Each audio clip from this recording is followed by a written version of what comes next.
팔괘 얘기부터 합시다. 오늘. 네. 팔괘 건태이진 손감 간건으로 이루어진 팔괘에서 초획, 중획, 상획 이렇게 3획으로 이루어져서 소송죄를 이룬다라고 지난번에도 얘기했던 것 같습니다. 자, 문제는 이제 이 팔괘가 형성이 되면 팔괘를 어떻게 배열할 것이냐의 문제가 생기죠. 항상 문제의 핵심은 배열이에요.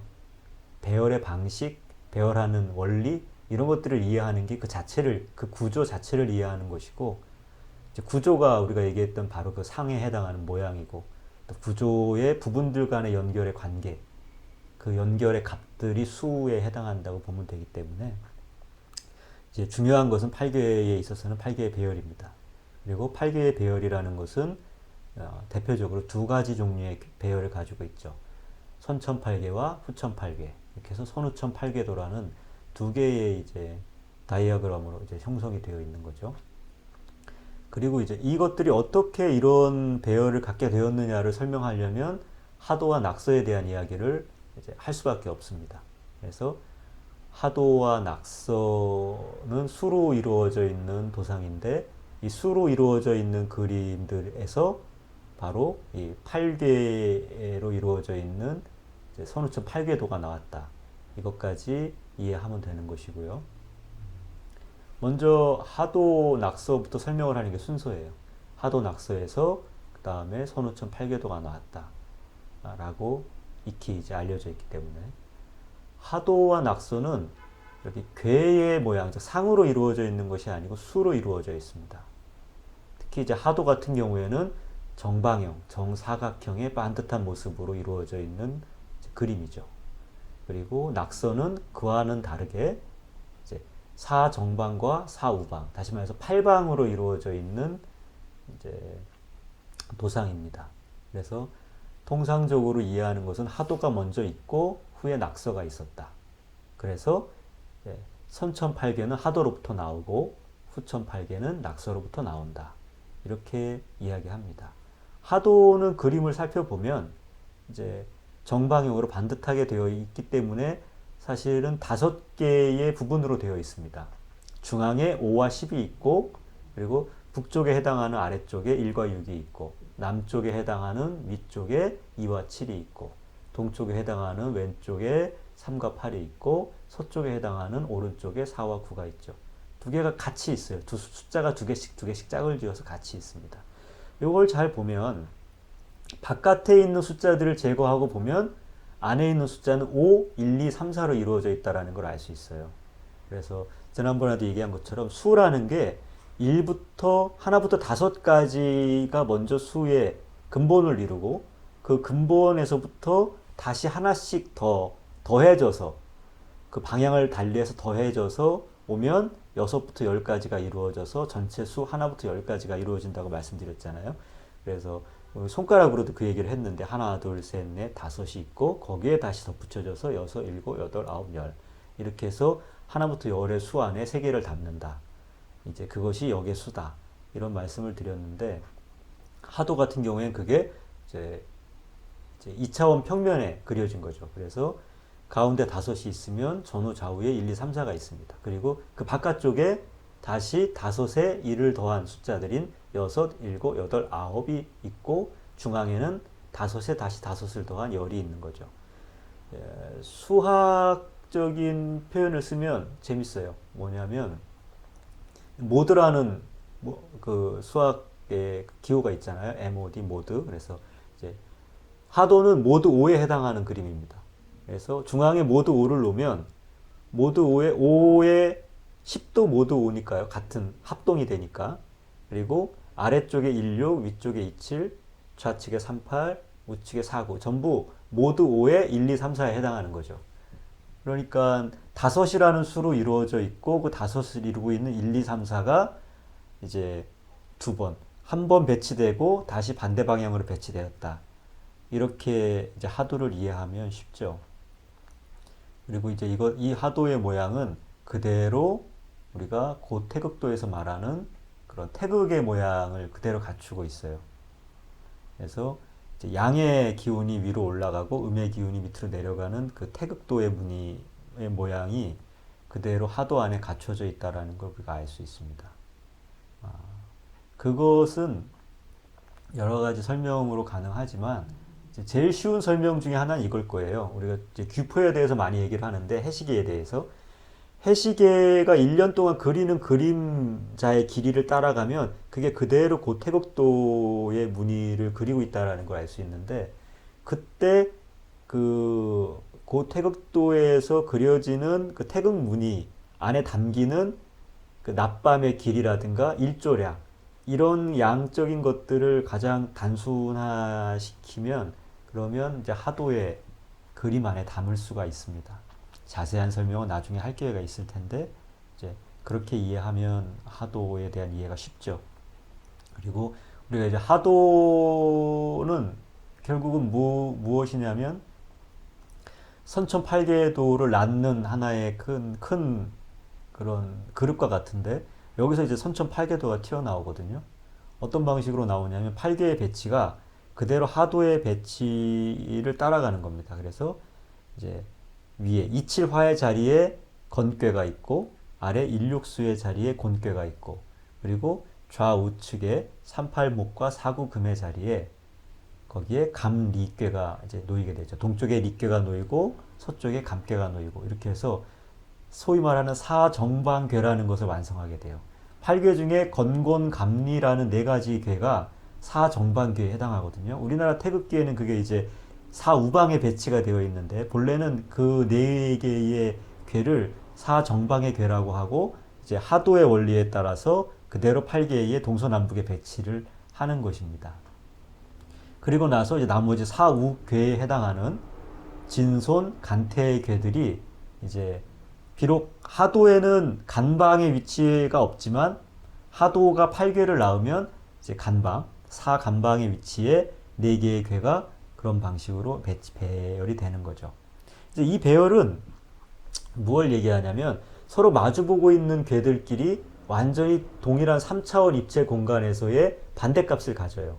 우리가 8개 입체도를 이야기한 적이 있는데 8개 입체도를 이야기하면 이렇게 육면체, 입방체의 8개의 모서리에 8개를 배치를 할 수가 있거든요. 그리고 이 8개, 배치된 8개마다 저마다 3가지 값을 줄 수가 있습니다. 초획, 중획, 상획에 해당하는. 그게 무슨 얘기냐면 이제 입체 공간에서 우리가 무언가 좌표를 설정하기 위해서는 X축, Y축, Z축이 필요한 것처럼 초획, 중획, 상획을 각각의 축의 값이라고 보는 거죠. 각각의 축의 값은 0 아니면 1이다. 이렇게 값을 주면 혹은 음획 아니면 양획이다. 이렇게 값을 주면 이 입방체의 각 모서리에 해당하는 괴의 상을 얻을 수가 있거든요.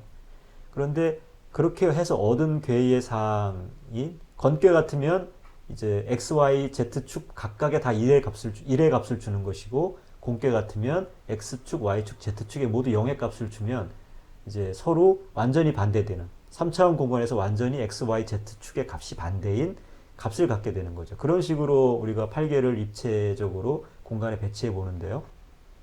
그걸 그 3차원 입체가 아니라 그대로 2차원 평면에다 옮겨 놓으면 선천8개가 됩니다. 하도의 원리에 의해서 선천8개가 된다는 건 무슨 얘기냐면 선천8개에서 마주보는 궤들끼리 완전히 그 3회계 값이 전부 반대 값이에요. 그래서 건괴의 3회계 값이 다 반대가 되는 것이 곤괴인데 남북에서 마주보고 있고 또 감괴와 리괴는 역시 초중 상효가 모두 반대값을 갖는데 서로 동과 서에서 마주보고 있죠. 그 나머지 네 간방 사우방에서의 관계도 마찬가지고요. 이렇게 해서 이제 선천팔괴 그리고 하도의 원리에 입각한 선천팔괴라는 건 이제 완전히 입체 공간에서 서로 완전히 반대되는 성질의 것들끼리 마주보는 그러한 궤들로 이루어져 있는 도상이다. 이런 것을 우리가 알 수 있습니다. 그 얘기는 뭐냐면 완벽하게 입체 공간에서 완벽하게 서로 반대값을 갖는다는 건 이제 그 가장 안정된 상태라는 뜻이죠. 가장 안정된 상태. 그리고 하나부터 10까지의 숫자가 다 배치가 되어 있으니까 그런 어떤 완전한 어떤 이치가 담겨져 있다는 뜻도 되고요. 그래서 하도의 이치를 그대로 8개로 가지고 와서 선천8개 만들어 놓은 것을 가지고 우리가 이것은 이 우주나 세계가 만들어진 만들어지기 위한 가장 완전한 상태의 모습이다 라고 이제 볼 수 있다라는 점이죠. 마치 무엇과 같으냐면 10달을 꽉 채워서 하나의 완전한 사람의 모습으로 갖추어져 있지만 세상에 나오지 않고 아직 태중에 있는 그런 아기의 모습, 태중에 있는 하나의 생명체의 모습이에요. 근데 손가락, 발가락, 눈, 코, 귀, 입이 다 온전히 모든 모습이 다 갖춰져 있지만 아직 세상으로 나오지 않은. 그래서 이제 태중의 아기는 이렇게 거꾸로 서 있잖아요. 어머니 뱃속에서. 그런 것처럼 이 선천팔계는 사실 이렇게 뒤집어져 있는 겁니다. 거꾸로 되어 있는 거죠. 그런 모습을 갖추고 있어요. 그리고 이 반듯한 네모난 모습을 갖고 있기 때문에 이 정방형이라는 것이 완성이 되는 것은 사실 원 위에서 완성이 되는 거예요. 그래서 가장 반듯한 형태의 네모라는 것이 굉장히 이상적인 형태의 패러다이스를 가질 수 있는 건 그것이 원 안에 담겨 있기 때문입니다. 그래서 마치 둥그런 어머니의 태중 속에 어떤 모든 모양을 다 갖춘 아기가 있는 것 같은 모습을 우리가 하도나 선천팔계에서 찾아볼 수가 있어요. 더 자세히 들어갈 수도 있겠지만 사실 이거 그 강의 영상에서 마지막에 다뤄야 될 내용이거든요. 그래서 그때 강의 영상에서의 이제 하락지수와 선우천 팔계 편에서 자세하게 다루는 것으로 하겠습니다. 오늘은 좀 편하게 얘기를 할게요. 그리고 나서 이제 낙서가 있죠. 이 하도에서 낙서가 나오거든요.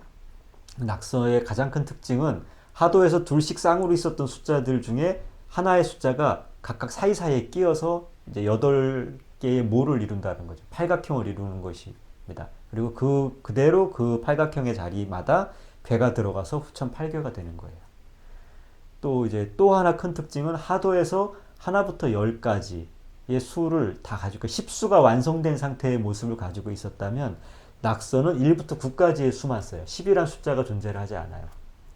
10이란 숫자가 완전수를 상징하는 10이 존재하지 않기 때문에 1부터 9까지의 세계. 그러니까 실제로 우리가 쓰이고 있는 수이지만 좀 불완전한 수의 세계를 이야기하기도 하죠.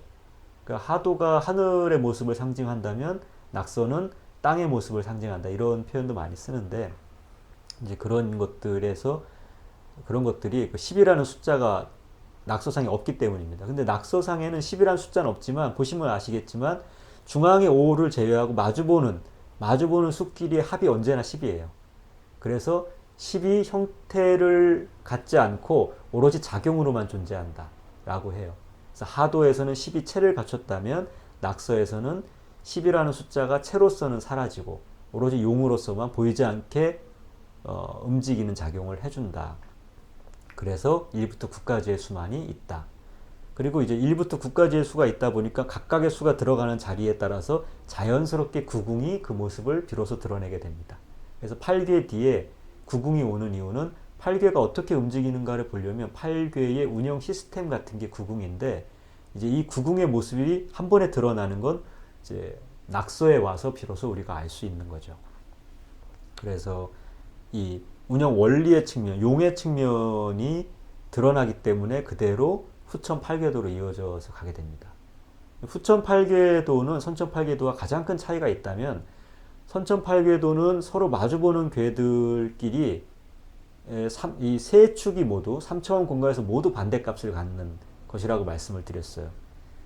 그렇기 때문에 어떻게 보면 굉장히 이상적이고 안정화되어 있지만 어떻게 보면 이제 불안정이 없다라는 건 움직임이 없다라는 거거든요. 다시 말해서 움직인다라는 건 변화이기 때문에 변화를 어떻게 하는지를 보여주지 않는다라는 거예요. 그게 이제 선천팔계가 가지고 있는 모습인데 변화가 완성된 상태만 있다라는 거죠. 계속해서 어떻게 변화해야 할지 혹은 변화하고 있는 과정의 모습들을 찾아보기가 어려운데 이제 낙서의 원리를 이용해서 후천팔계를 가보면 아 이것들이 이렇게 변화해서 실제로 이렇게 지형지세를 만들어내고 있구나 라는 걸 우리가 알 수 있는 모습들이 그 안에 있습니다. 어떤 방식으로 있냐면 이제 건곤, 감리, 손진, 간태의 위치가 싹 다 바뀌어요. 바뀌면서 원래 건곤이 남북으로 있었는데 그 남북으로 있던 건곤의 자리에 동서에 있던 감리가 대신 들어갑니다. 그래서 유일하게 후천팔궤도에서 유일하게 선천팔궤의 방식과 같이 배치가 되는 건 감개와 릿개밖에 없어요. 무슨 얘기냐면 3차원 축들이 모두 반대값을 갖는 것은 후천 8궤에 대해서는 감릿궤밖에 없거든요. 마주보고 있는 궤들 중에. 그리고 나머지 궤들은 동서에는 진궤와 택궤, 그리고 이제 간방이죠. 동북방과 서남방, 남서방에는 간궤와 곤궤가 배치가 되고, 그다음에 서북방과 동남방에는 이제 건궤와 손궤가 배치가 되어 있는 상태거든요. 서로 마주보게. 이것들은 전혀 선천팔계의 배치와는 다른 방식이죠. 근데 왜 이런 배치들이 있냐고 보면 각각의 축, 그러니까 초획, 중획, 상획을 결정하는 X축, Y축, Z축 중에 하나씩만 서로 반대값을 갖는 궤들끼리 마주보고 있어요. 그래서 동북방에 있는 간궤와 하나의 축, 다시 말해 동북방에 있는 간궤의 상획만 반대값을 갖는 것이 서남방에 있는 곤궤입니다. 그리고 동쪽에 있는 진궤와 뭐죠? 오로지 중획, 그러니까 Y축에 해당하는 중획만 반대값을 갖는 게 서쪽에 있는 택궤죠. 그리고 이제 X축에 해당하는 거죠. 그러니까 초획이 반대값을 갖는 것은 서북방에 있는 건궤와 동남방에 있는 손궤가 초획에서만 서로 음양값이 반대예요. 그러니까 이건 무엇을 얘기하냐면 3차원 공간의 변화 중에 하나의 차원씩만 서로 반대값을 갖는 궤들끼리 서로 마주보는 쌍을 이루어서 8궤를 형성하고 있다는 겁니다. 그게 후천 8궤라는 거고, 그게 낙서가 표현하고자 했던 이치라는 거죠. 그건 무엇을 이야기하냐면 이렇게 이해하시면 좋아요. 이제 여러 가지 많은 큰 설명도 있지만 직접적으로 우리가 와 닿을 수 있는 설명은 이런 거예요. 하늘의 천체의 변화들을 보면 서로 마주하고 있는 기운들끼리 완전한 운행을 합니다. 천체의 운동은 완전하다고 고대 사람들이 생각했거든요. 그러니까 하도의 움직임, 하도에서의 수의 배치와 그걸 그대로 8궤로 옮겨간 선천 8궤는 천체의 운행을 보고 그대로 그것을 우리가 도상으로 만들어 놓은 거예요. 이미지화한 것이죠.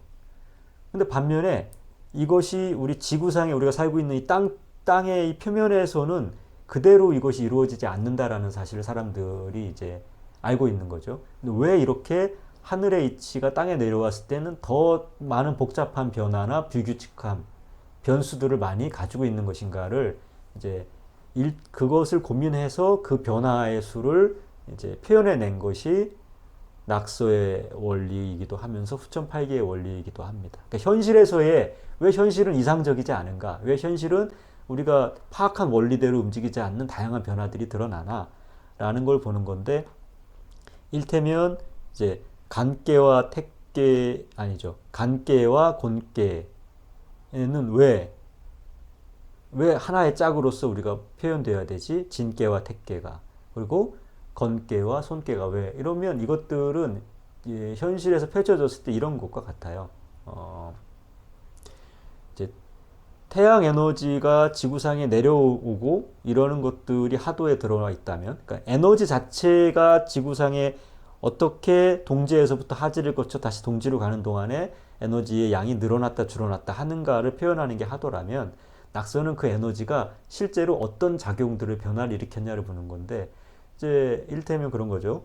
지구상의 대류가 일으키는 기후, 이런 것들을 통해서 벌어지는 변화, 그리고 이제 이 지구의 그 열에 의해서 지구에서 움직이는 그런 커다란 움직임들, 지진 같은 것들, 이런 것들 때문에 어떻게 지형이 바뀌나, 이런 것들을 우리가 어떻게 알지? 그러면 그것들은 그런 이제 세 개의 종류의 변화를 거쳐서, 다시 말해서 감릿궤라는 그 1월의 운동이라든가 이제 태양의 에너지가 전체적으로 지구에 들어오는 내용들, 혹은 이제 천체의 운동이 지구에 미치는 영향들은 3차원 입체 공간에서 그대로 있는 그대로 받아들이는 것이니까 변함이 없지만, 그것에 의해서 실제로 바뀌는 변화들 같은 경우에는 뭐 지진의 활동이라든가 해일이라든가 태풍이라든가, 그다음에 그런 것들에서 최종 화산의 활동이라든가 이런 걸 통해서 어떻게 지형을 바꾸는가,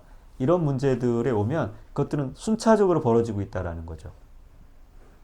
오랫동안 시간에 의해서 축적되면서 지구상의 모든 변화는 바뀐다라는 거예요. 지형의 변화를 포함해서. 이런 시간의 축적에 의해서 바뀌어지는 변화들을 표현하고자 하는 것이 낙서에서 드러난 수의 원리라든가 후천 8개의 원리입니다. 좀 이제 하나하나 차근차근 자세히 알아가면 재밌는 이야기들이 많습니다. 근데 일단 그런 방식의 이해를 갖는 게 중요할 것 같아요. 그래서 우리가 이제 앞에서부터 쭉 8개까지 이야기를 하면서 듬성듬성 이야기를 했는데 오늘도 그렇게 듬성듬성 얘기를 할 수밖에 없을 것 같지만 8개의 배열은 선천 8개와 후천 8개라는 두 가지 성격을 갖고 그것은 각각 하도와 낙서라는 도상에 이치해서 왔다라는 것, 그리고 하도와 낙서라는 도상은 1에서부터 10까지의 원리, 그리고 다시 10이 없어진 1에서부터 9까지의 원리, 이 두 가지의 원리를 쓰는 가운데 생겨난 것이다라는 것, 그리고 이것들을 통해서 자연스럽게 그 운영 체계에 해당하는 구궁의 원리 같은 것들까지 드러나 우리가 찾아볼 수 있다. 요런 점들을 일단 염두에 두시고 이제 역학에 대해서 하나씩 하나씩 그 발걸음을 뛰어가다 보면 이제 왜 이런 이야기들이 앞에 있었는가에 대해서 이해를 하시게 될 거라고 봅니다. 오늘은 여기까지 하겠습니다.